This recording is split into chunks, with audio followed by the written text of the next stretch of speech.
오늘은 추수감사주의를 맞이해서 주는 나의 하나님이시라, 이런 제목으로 말씀을 나누려고 합니다. 성경 말씀을 읽기 전에 한 가지만 질문하고 싶은 것은, 주는 나의 하나님이시라 라는 말씀이 시편 118편 28절 말씀인데, 이 다음에 올 말씀이 무엇인지를 추측해 보시기 바랍니다.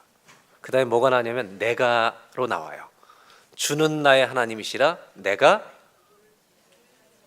오늘이 무슨 날인데요? 내가, 그렇지, 주께 감사하리다. 118편 28절을 우리 다 보도록 하겠습니다.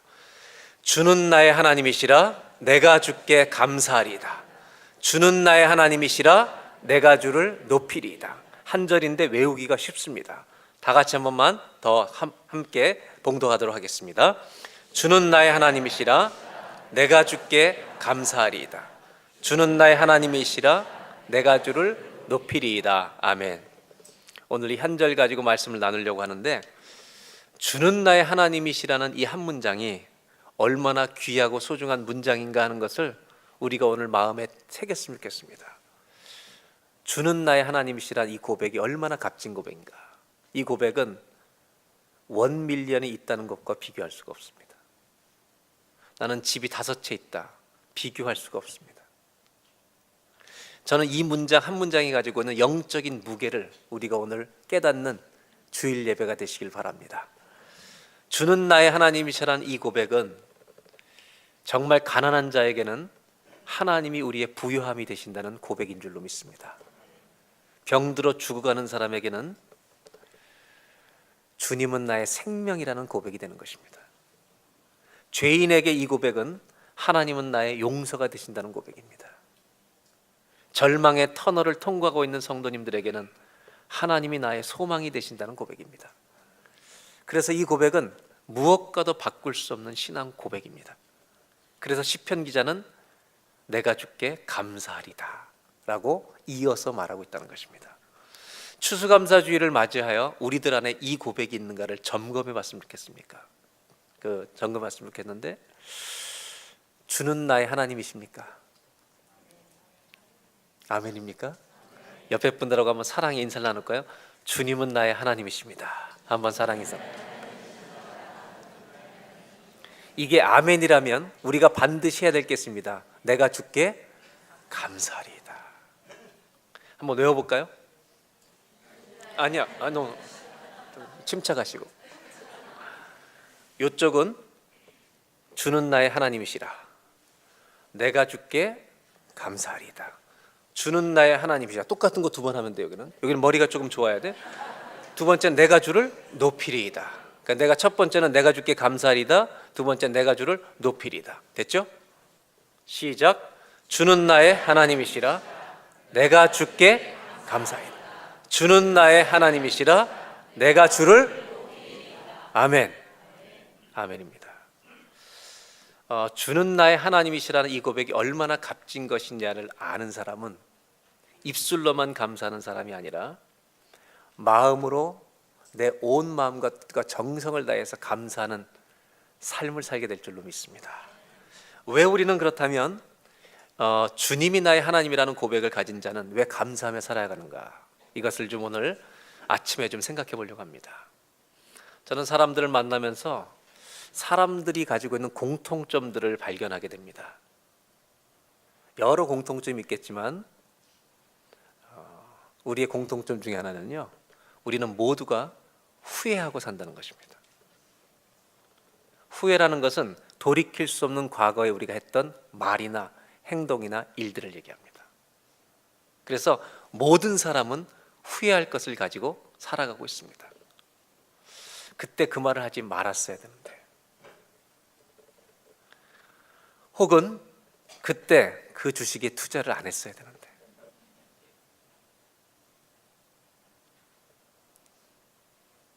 혹은 그 행동을 하지 말았어야 되는데, 그 죄를 짓지 말았어야 하는데, 어쩌면 우리는 다 후회라는 단어 위에 서 있는지 모릅니다. 이런 후회할 것을 가지고 사는 우리들에게 주는 나의 하나님이시라는 고백이 어떤 의미가 있는 것일까를 좀 생각해 보려고 하는 겁니다. 예수님의 제자 중에 이 베드로는, 수제자 베드로는 평생에 후회할 일을 하게 됩니다. 그것이 예수님을 3번이나 부인했던 일입니다. 하나님은 우리가 후회한 것들에 대해서 잘했다고 격려는 절대 하시지 않습니다. 잘못은 잘못이기 때문입니다. 그러나 반대로 평생 그것을 후회만 하고 살다가 인생을 마치기를 원하시지도 않는다는 것입니다.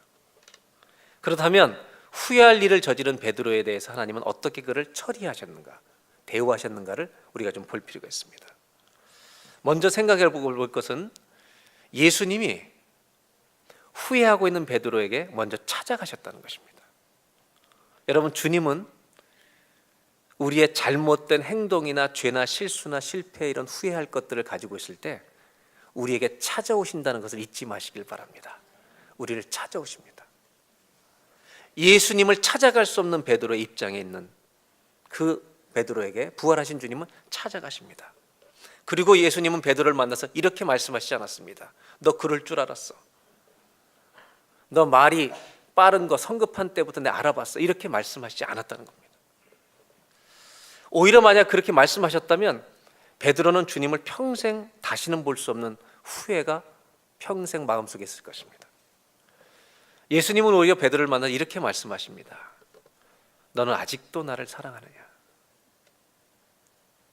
실패하고 후회하고 넘어졌지만 너는 아직도 나를 다른 사람들보다 더 사랑하고 있느냐? 자신 없게 대답하는 예라고 하는 작은 목소리에 대답하는 베드로에게 이렇게 부탁하시죠. 그러면 내 양을 맡아서 좀 돌아보는 일을, 이 사명을 다시 한번 해줄 수 있겠느냐? 자기를 버렸던 베드로에게 또 믿고 사명을 맡기시는 예수님을 봅니다. 근데 여기서 우리가 한 가지 기억하고 잊지 말아야 할 것이 있는데, 배신했던 베드로와 다시 사명을 맡기시는 예수님 사이에 베드로의 눈물이 있었다는 것입니다.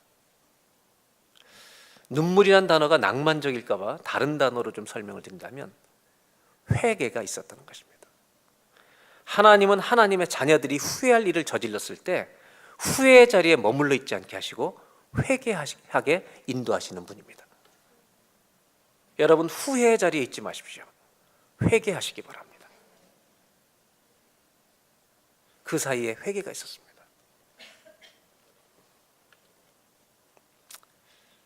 이 베드로에게 다시 나타나셔서 그 눈물을 아시는 주님께서 이 사명을 다시 맡아줄 수 있겠냐고 부탁하시는 주님이 베드로에게 찾아오신 것입니다.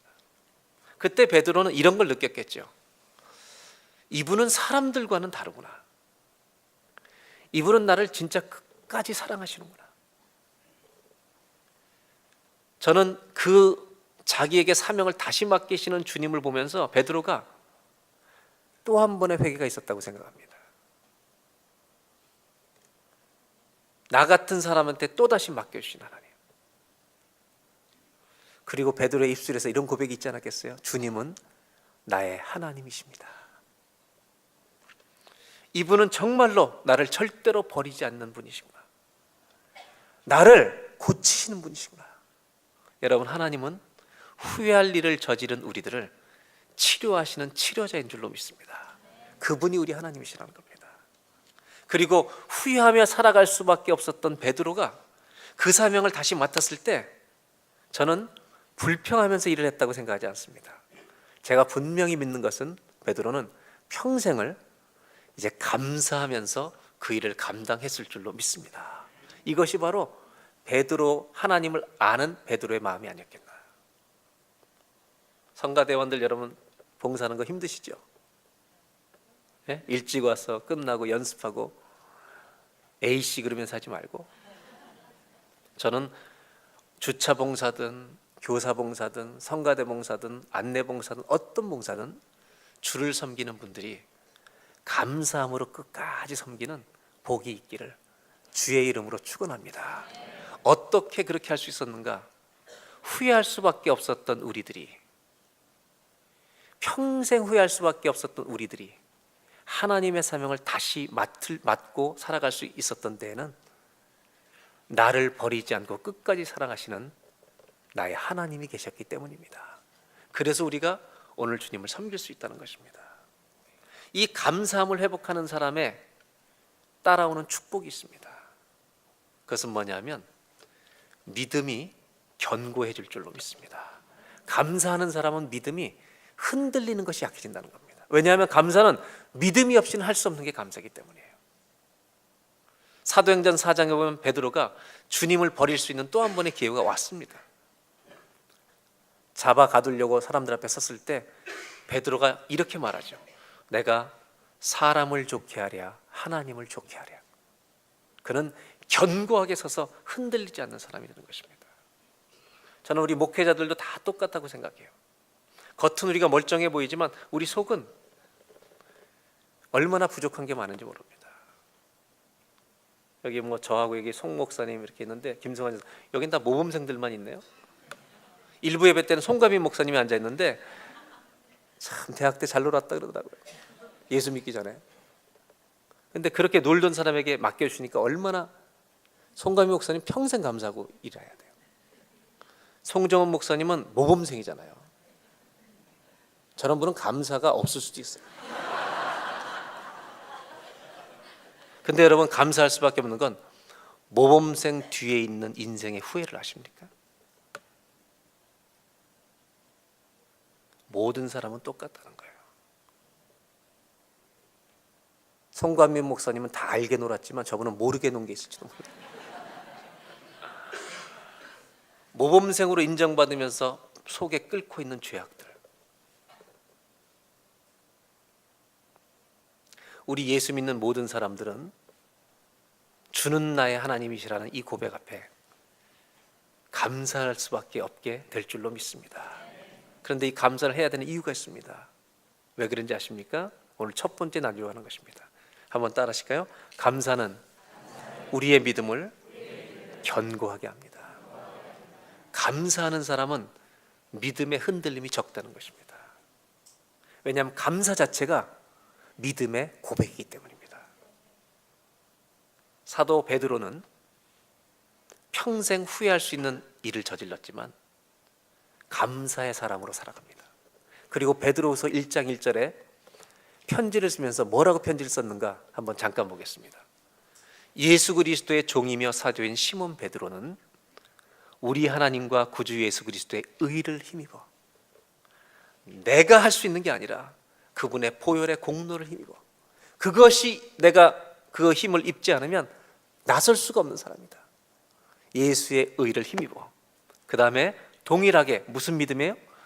보배로운 믿음을 우리와 함께 받은 자들에게 편지하노니 어느 곳에 흩어져 있든지 예수라는 믿음을 가진 사람은 그분의 보배로운 피로 말미암아 우리를 건져주시고 용서해 주신 그 귀한 값을 지불하고 얻은 믿음이기 때문에 어느 동네 세상 어디가 살든지 하나님을 믿는 믿음을 가진 사람들의 믿음을 뭐라고 표현하냐면 보배로운 믿음이라고 얘기합니다.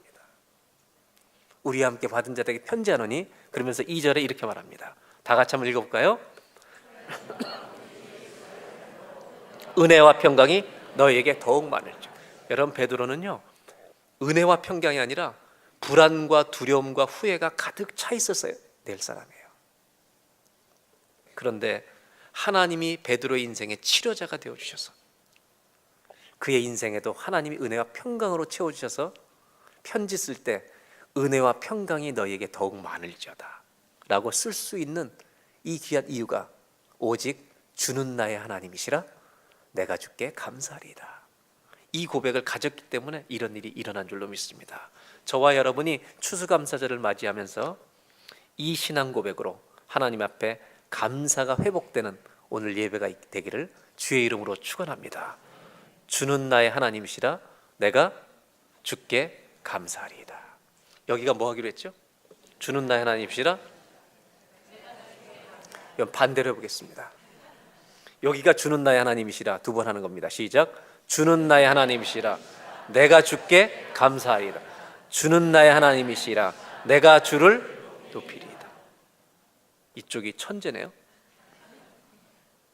또 한 가지 생각할 것은 예수 믿는 사람들이 안 믿는 사람들이든 다 사람들이 동일하게 겪는 것이 피할 수 없는 고통이라는 것이 우리는 다 있다는 것입니다. 성경의 요셉이라는 사람은 형제들에게 버림을 받습니다. 그는 그 고통의 세월을 겪으면서 한 가지를 꼭 붙들고 갑니다. 그게 뭐냐면 아브라함의 하나님, 이삭의 하나님, 야곱의 하나님. 그 하나님을 나의 하나님으로 붙들고, 여러분 노예로 팔려갈 때도 하나님 붙들고, 누명을 쓰고 감옥에 갈 때도 붙들고 삽니다. 선조들이 믿었던 나의 하나님을 나의 하나님으로 붙들어서요. 저는 한국에서 이번에 보내면서 어떤 생각이 들었냐면 약간 서글픈 일이 하나 있던데, 우리 선조들이 믿던 하나님을 요즘 사람들이 붙들지 않는 것 같아요. 그래서 우리가 우리 조국을 위해서 기도할 때 고난 중에 지켰던 믿음을 한국교회가 회복할 수 있도록 도와달라고 기도하는 우리 이민교회들이 됐으면 좋겠습니다. 그게 아쉽더라고요. 그 고난 속에 요셉은 하나님 붙들고 고난을 이기고 나가는데, 그러다가 20년의 고생을 끝내고요, 10여 년의 고생을 끝내고 총리가 됩니다. 그가 총리가 되었을 때 자기를 팔았던 형제들을 만나는 기회를 하나님이 주십니다. 그때 요셉은 형들과 대화하는 중에 이 단어 하나를 계속해서 쓰고 있습니다. 45장 5절을 보시면 이렇게 얘기하고 있습니다. 당신들이 나를 이곳에 팔았다고 해서 근심하지 마십시오. 한탄하지 마십시오. 후회하지 마십시오. 하나님이 생명을 구원하시려고 나를 당신들보다 먼저 보내셨나이다. 여러분, 요셉은 끝까지 붙들었던 게 나의 하나님입니다. 이 말은 이거죠.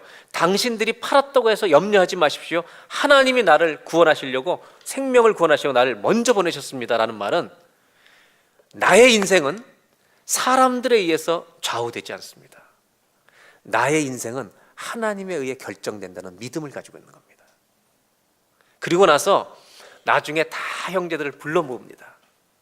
그리고 애굽 땅에, 고센 땅에 불러 모은 다음에 아버지 야곱이 세상을 떠나십니다. 그리고 형제들이 두려워하죠. 아버지가 돌아가셨으니까 해칠까 봐. 그 이야기를 들으면서 요셉은 또 한 번 울고 형제들에게 이렇게 50장 20절 21절에 말합니다. 성경을 볼까요? 역시 이 하나님이란 단어를 놓치지 않습니다. 당신들은 나를 해하려 하였으나 하나님은 그것을 선으로 바꾸사.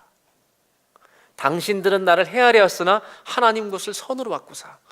당신들은 나에게 고난을 주었지만 하나님은 고난도 나에게 유익이 되게 하신다는 것입니다. 이 요셉이 놓지 않은 단어는 하나님이었습니다. 하나님, 주는 나의 하나님이십니다. 그리고 21절에 이렇게 말합니다. 당신들은 두려워하지 마십시오. 내가 당신들과 당신들의 자녀를 기르리이다 하고 그들을 간곡한 말로 위로하였더라. 염려하지 말고, 다 내가 자식들까지 기를 때니까, 책임질 때니까 염려하지 말라고. 여러분, 저는 이걸 보면서 요셉의 성품을 좀 나누고 싶어요. 그렇게 고통을 당했으면 줄 건 주더라도 협박도 좀 하고 이렇게 좀 해야 되는데, 요셉은 그런 게 전혀 없고 간곡한 말로, 영어 성경에는 친절한 말로 위로하였다. 어쩜 이렇게 요셉의 성품이 아름다울까요? 저는 하나님을 붙들고 팔려왔다가, 하나님을 붙들고 사는 중에 누명을 쓰고 감옥에 갔다가, 요셉이 총리가 갑자기 되던 날 뭘 제일 먼저 했을까요?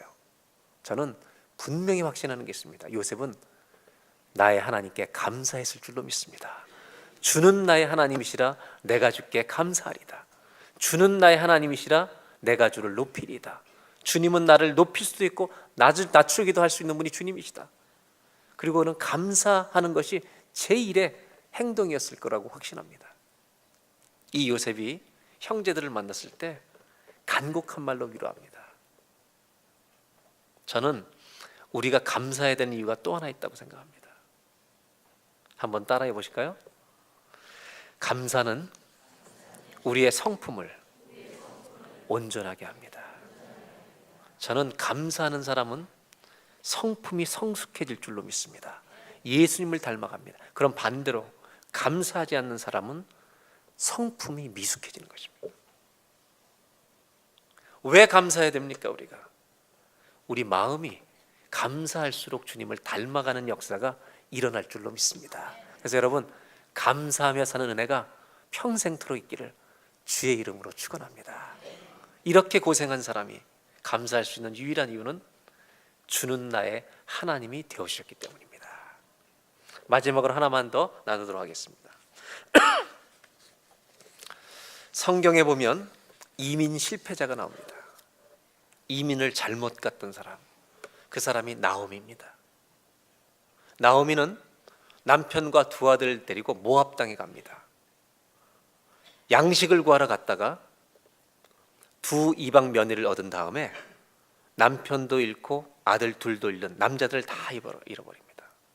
10년이 지나고 다시 베들레헴 고향 땅으로 돌아올 때 며느리를 다 떨궈뜨리고 돌아오려고 할 때 오르반은 떨어지는데 룻은 끝까지 쫓아온다고 얘기합니다. 그리고 데리고 돌아옵니다.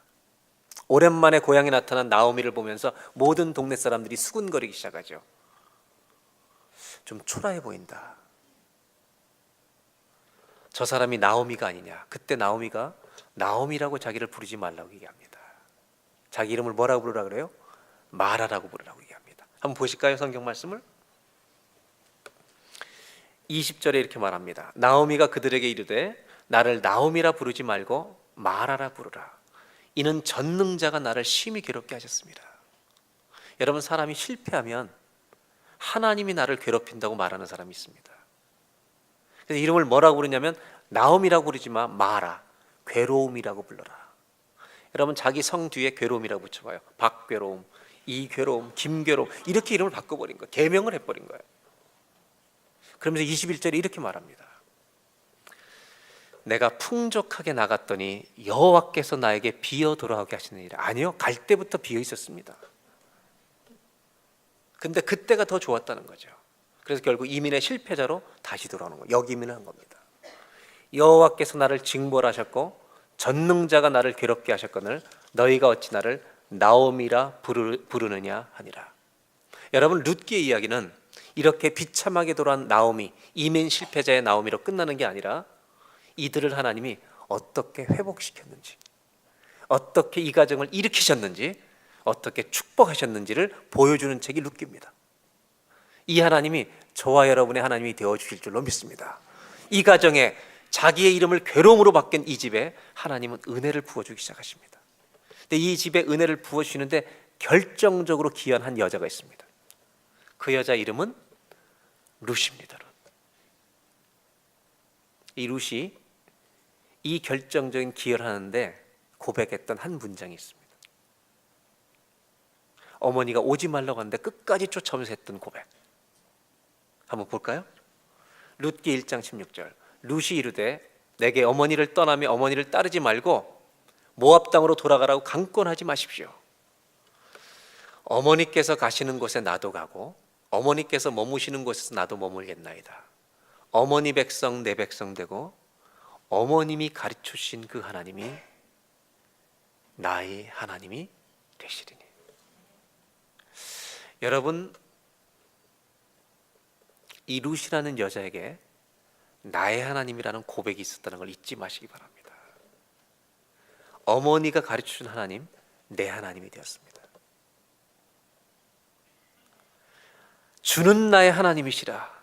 이 고백은 실패를 축복으로 바꾸게 하는 고백이 될 줄로 믿습니다.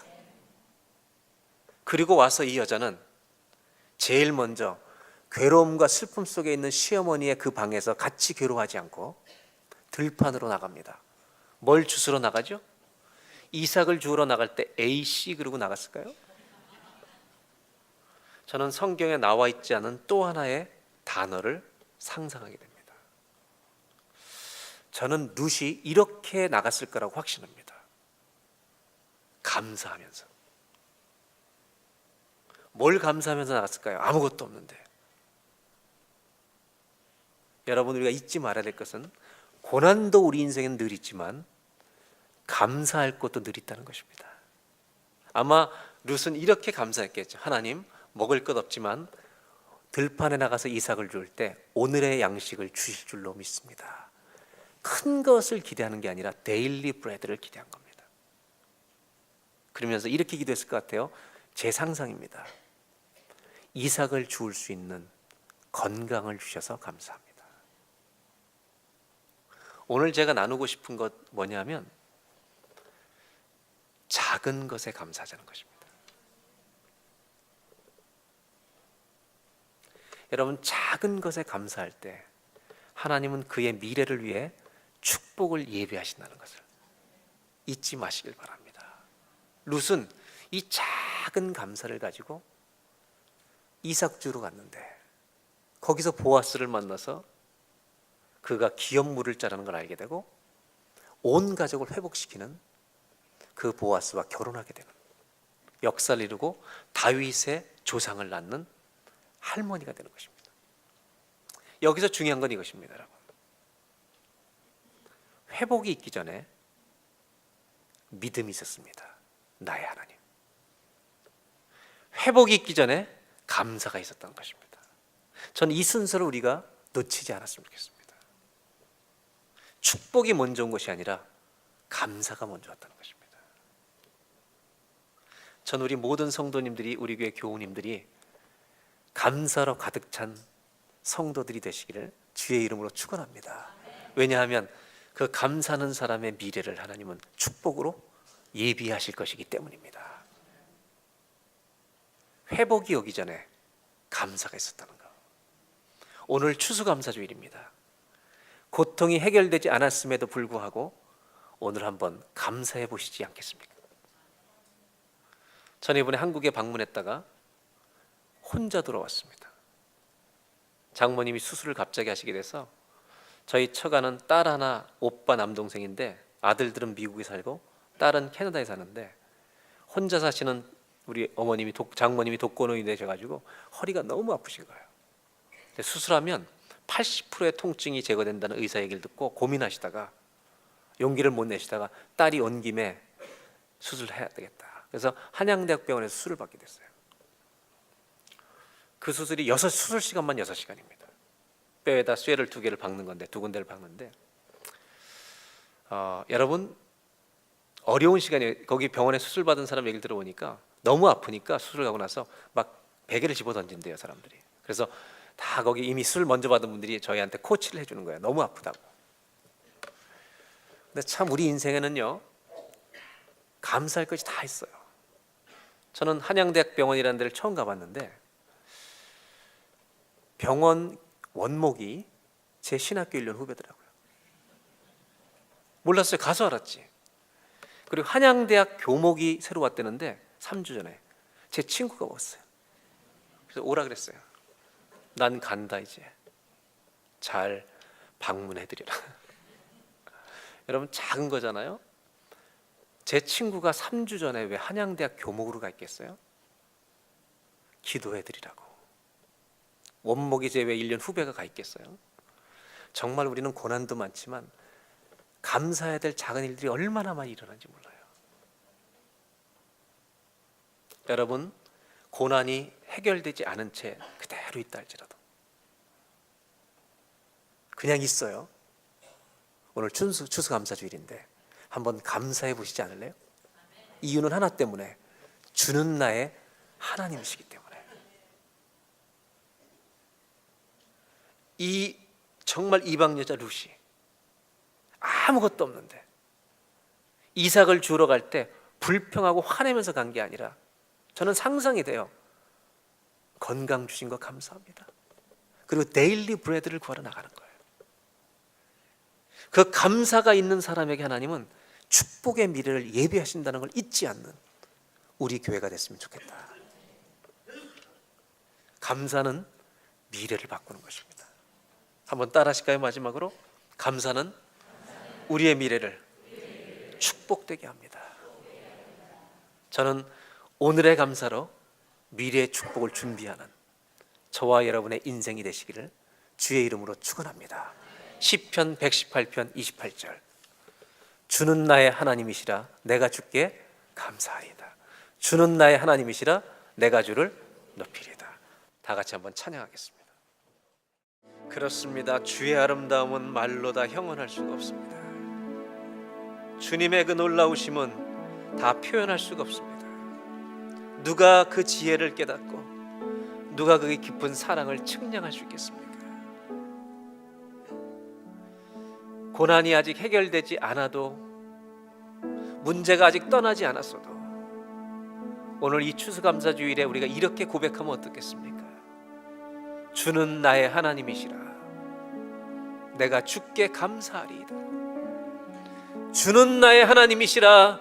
내가 주를 높이리이다. 하나님, 후회의 자리에서 평생을 살다가 가지 않게 하여 주시고 나의 하나님을 붙들고 승리의 자리로 나오게 하여 주시옵소서. 하나님, 평생 절대 감사를 가지고 주 앞에 나아가는 우리 모두가 되게 하여 주옵소서. 찬양팀이 다시 한번 이 찬양을 불러줄 때 주의 아름다운 말로 다 형언할 수 없고 주님의 그 놀라우심은 다 표현할 수가 없네. 오늘 추수감사주일인데 하루만이 추수감사주일이 아니라 매일이 추수감사일이 되시기를 바랍니다. 여러분, 죽어가는 자에게 주는 나의 하나님이시라는 고백은 생명과 같은 것입니다. 가난한 자에게 부유함입니다.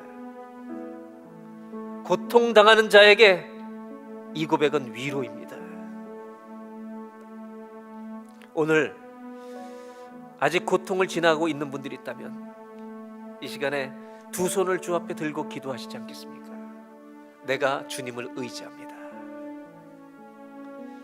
두 손을 높이 들고 기도하십시오. 하나님, 주는 나의 하나님이십니다. 내가 주께 감사하리이다. 우리 인생에 감사가 회복되게 하여 주시옵소서. 감사하는 성도들의 인생의 미래를 하나님이 축복으로 예비해 주실 줄로 믿습니다. 다 같이 한번 합심하여서 기도하겠습니다. 하나님, 우리 인생은 후회 위에 서 있습니다. 우리 인생은 고통과 함께 지나가고 있습니다. 우리의 가정은 우리 가정만이 넘어야 되는 문제를 껴안고 오늘도 지나가고 있습니다. 그러나 우리가 주께 감사할 수 있는 것은 주가 나의 하나님이 되시기 때문입니다. 이 감사로 견고한 믿음 위에 서게 하여 주시고, 이 감사로 주님의 성품 닮아가는 자가 되게 하여 주옵시고, 이 감사로 우리의 미래에 축복이 준비되는 은혜를 누리게 하여 주시옵소서. 오늘도 주님 전에 예물을 봉헌합니다. 하나님, 우리의 감사가 담긴 예물이 되게 하여 주시옵소서. 특별히 아직도 고통이 떠나지 않고 껴안고 가야 하는 가정들이 있습니다. 오늘 이 가정들 위해 하나님이 나의 하나님 되어 주시옵소서. 그리고 찬송으로 고난을 이기는 믿음 위에 서게 하여 주옵소서. 우리 주 예수님의 이름으로 기도하옵나이다. 다 같이 우리 두 손을 가슴에 모으고 기도하겠습니다. 주는 나의 하나님이시라. 내가 주께 감사하리이다. 이 고백이 우리의 뼛속에 새겨지는 고백이 되게 하여 주옵소서. 지금은 우리 구주 예수 그리스도의 은혜와 하나님 아버지의 놀라우신 사랑하심과